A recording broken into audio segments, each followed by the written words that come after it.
Madison Watkins, staff writer Wayne Hoffman stuns audience as he performs his routine on Twins. On August 23, the Campus Union Board Club presented a show in the Ogeechee Theatre hosted by Wayne Hoffman, also known as The Mentalist. Wayne Hoffman, The Mentalist, is a performer and his routine involves mind reading through Hillstromism muscle analysis. He has appeared on America's Got Talent, The Ellen DeGeneres Show, The Today Show and The Howard Stern Show. Growing up in rural Pennsylvania his dreams were to be a magician, to read minds, and to be on television. In his youth, Hoffman did learn how to do magic and, when he got older, made it his career. His profession as the mentalist began with performances at restaurants and on cruise ships, until he received a call from NBC to be on their show Phenomenon. Although this show was cancelled after one season, he had multiple appearances on America's Got Talent in 2015. In 2012, he published his best-selling book called Mind Candy that teaches readers how to achieve their goals in life by mixing positive thinking with business tactics and logistics. Now, on to Hoffman's August 23 performance in the Ogeechee Theatre. Hoffman began the show by simply throwing an airplane into the audience and whomever it hit would come up to the stage. He then asked them to guess a random number between 1 and 100 and to tell him their name. After they guessed, Hoffman pulled a piece of paper that he had before the show from his shoe and written on it was the student's name with a number they guessed. After that, he asked for 2 volunteers from the audience. Once he chose them, he gave each of them a book and told them to open it and choose a random word that had at least 7 letters. Once they had chosen their words, he asked them to think of nothing but that word and put his fingers on their forearm. He then started running through the alphabet backwards and forwards. Using Hillstromism, he could correctly deduce the words the students were visualizing. Katie Williams, a sophomore majoring in history, was one of these students chosen.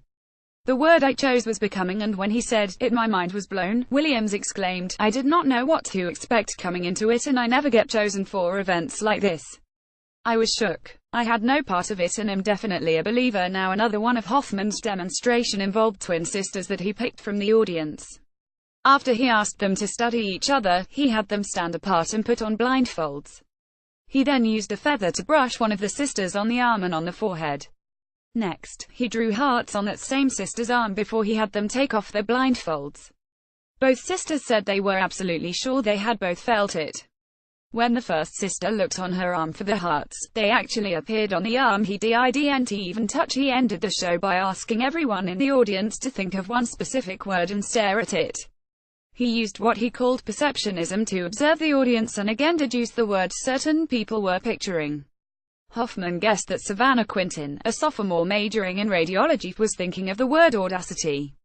"I came into this as a definite skeptic," said Quinton, "but when he said the initials SQ I started shaking. When he guessed my word right, it made me a believer."